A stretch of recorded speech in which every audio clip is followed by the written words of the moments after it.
क्या आपने कभी सोचा है कि समस्त ब्रह्मांड के स्वामी, जिनके एक संकेत पर सृष्टि का संतुलन बदल सकता है, जिनके तीसरे नेत्र की अग्नि से अहंकार भी पल भर में भस्म हो जाता है, जिन्हें देवता भी महादेव कहकर प्रणाम करते हैं, आखिर उन्हें तपस्या करने की क्या आवश्यकता थी? यदि भगवान शिव चाहते तो बिना किसी प्रयास के सब कुछ प्राप्त कर सकते थे, फिर भी वे हिमालय की बर्फीली चोटियों पर वर्षों तक ध्यान में लीन रहे। ना सिंहासन, ना राजमहल, ना वैभव, ना इच्छाओं की भीड़, केवल मौन, केवल ध्यान, केवल आत्मज्ञान। लेकिन क्या ये तपस्या केवल भगवान शिव के लिए थी? नहीं, ये तपस्या हम सभी के लिए एक संदेश है, एक ऐसा संदेश जो आज के भाग दौड़ भरे जीवन में पहले से कहीं अधिक आवश्यक हो गया है। आज मनुष्य के पास धन है, साधन है, तकनीक है, लेकिन फिर भी मन अशांत है। छोटी सी असफलता उसे तोड़ देती है। किसी की सफलता देखकर वह ईर्ष्या करने लगता है। रिश्तों में विश्वास कम होता जा रहा है और तनाव हर घर में बढ़ता जा रहा है। ऐसे समय में भगवान शिव हमें तपस्या बताते हैं कि जीवन की सबसे बड़ी शक्ति बाहर नहीं, भीतर छुपी होती है। महादेव हमें सिखाते हैं कि जिसने अपने मन पर विजय पाली, उसने पूरे संसार पर विजय पाली। क्या आपने ध्यान दिया है कि शिव जी की आंखें अधिकतर बंद रहती हैं? इसका क्या अर्थ है?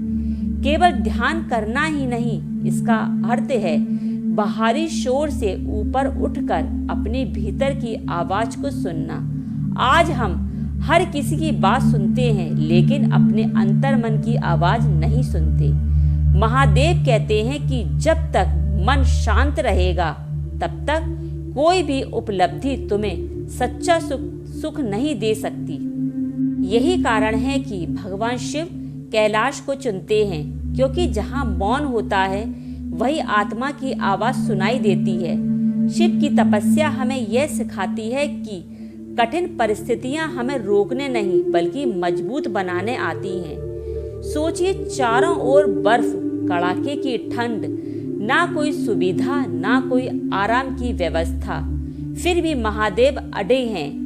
आज हम छोटी सी परेशानी आते ही शिकायतें करने लगते हैं। महादेव कहते हैं, जो व्यक्ति परिस्थितियों का दास बन जाता है वह कभी अपने भाग्य का निर्माता नहीं बन सकता। उसकी तपस्या हमें धैर्य सिखाती है। महादेव हमें यह भी सिखाते हैं कि सच्ची शक्ति क्रोध नहीं, संयम है। वे भोलेनाथ हैं, लेकिन जब अधर्म अपनी सीमा पार करता है तभी उनका रौद्र रूप प्रकट होता है।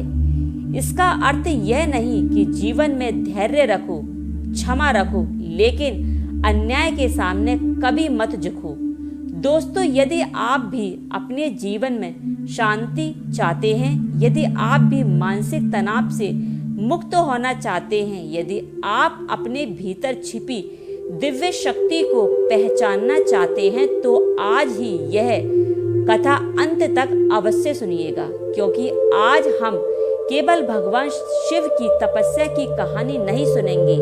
आज हम जानेंगे कि उनकी तपस्या का प्रत्येक क्षण हमारे जीवन को कैसे बदल सकता है। तो आइए श्रद्धा और विश्वास के साथ महादेव का स्मरण करते हैं। हर हर महादेव।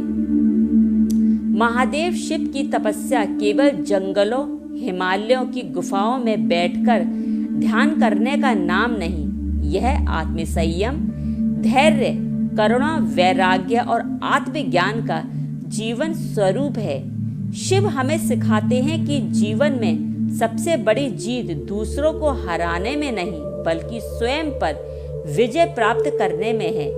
जब मनुष्य अपने मन की इच्छाओं, क्रोध, लोभ और अहंकार को नियंत्रित करना सीख लेता है, तभी वह सच्चे अर्थों में सफल बनता है। महादेव ने संसार का त्याग नहीं किया, बल्कि संसार में रहते हुए उसने आत्मसक्त न रहने का मार्ग दिखाया।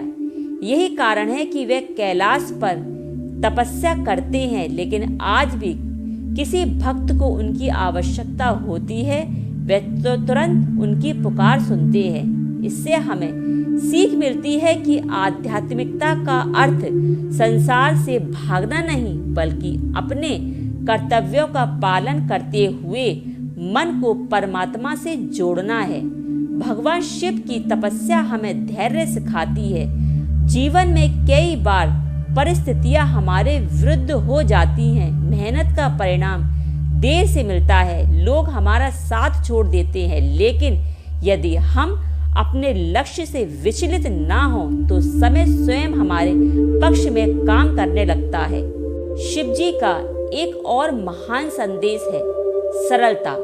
वे भस्म धारण करते हैं और साधारण जीवन जीते हैं। इससे हमें शिक्षा मिलती है कि मनुष्य की महानता उसके वस्त्रों या धन से नहीं, बल्कि उसके चरित्र और कर्मों से होती है। इसी प्रकार शिव हमें करुणा का भाव भी दिखाते हैं। समुद्र मंथन के समय उन्होंने संसार की रक्षा के लिए विष का पान किया। इसका अर्थ है कि एक महान व्यक्ति अपने सुख के बारे में नहीं सोचता, बल्कि दूसरों के कल्याण के लिए भी त्याग करता है। आज के समय में यदि हम भगवान शिव की तपस्या से केवल 5 बातें सीख लें, धैर्य, आत्मसंयम, सरलता, करुणा और ईश्वर पर अटूट विश्वास, तो हमारा जीवन पहले से अधिक शांत, सफल और सार्थक बन सकता है। इसीलिए जब भी जीवन में कठिनाइयां आएं, महादेव की तपस्या को याद करें। स्वयं से कहें, यदि भगवान शिव विपरीत परिस्थितियों में अडिग रह सकते हैं, तो मैं भी अपने जीवन की चुनौतियों का साहसपूर्ण सामना कर सकता हूँ। हम सभी को महादेव से प्रार्थना करनी चाहिए कि वे हमें विवेक दें, जिससे हम अपने मन पर विजय प्राप्त कर सकें, अपने कर्मों को पवित्र बना सकें और अपने जीवन को सफल बना सकें, शांत तथा कल्याणकारी बन सकें। तो इसी के साथ मैं अपनी वाणी को यहीं विराम देती हूँ।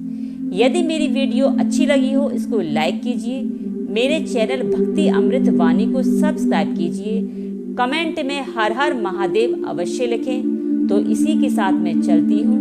भगवान श्री कृष्ण, राधा रानी, महादेव की कृपा आप पर और आपके परिवार पर हमेशा बरसती रहे। तो इसी के साथ मैं चलती हूँ। बोलो हर हर महादेव। जय श्री कृष्ण, जय राधा रानी।